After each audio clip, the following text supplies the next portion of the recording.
Mini has just unveiled its latest John Cooper Works JCW models, and they are keeping their gasoline engines for those who are not quite ready to embrace the all-electric future.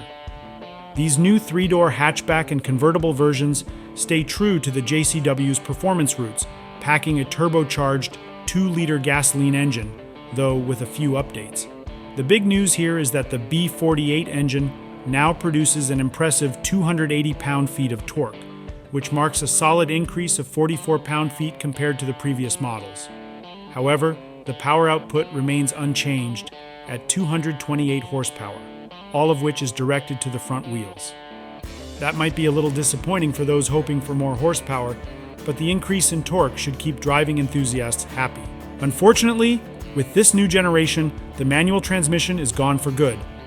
The hatchback used to offer a manual gearbox, but now you will only have the option of a dual-clutch automatic transmission with paddle shifters. The hardtop reaches 62 miles per hour in 6.1 seconds, while the convertible takes slightly longer at 6.4 seconds. In terms of top speed, the hardtop maxes out at 155 miles per hour, while the convertible caps at 152 miles per hour. In terms of design, the performance-focused JCW versions stand out with extra air inlets at the front and a central exhaust at the back. The new models have fresh 17 and 18-inch wheel designs and distinct taillights, with the convertible carrying over the taillights from the previous generation. The 3-door hatchback is available in 11 colors, with either a red or black roof and side mirror caps. Convertible buyers can choose an exclusive copper gray paint and opt for a black or gray Union Jack pattern fabric roof that opens in 18 seconds, even while driving at speeds of up to 18 miles per hour.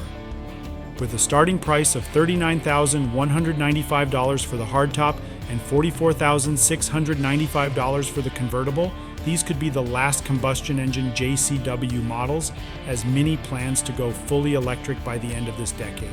So, if you want a true gasoline-powered Mini experience, now is the time.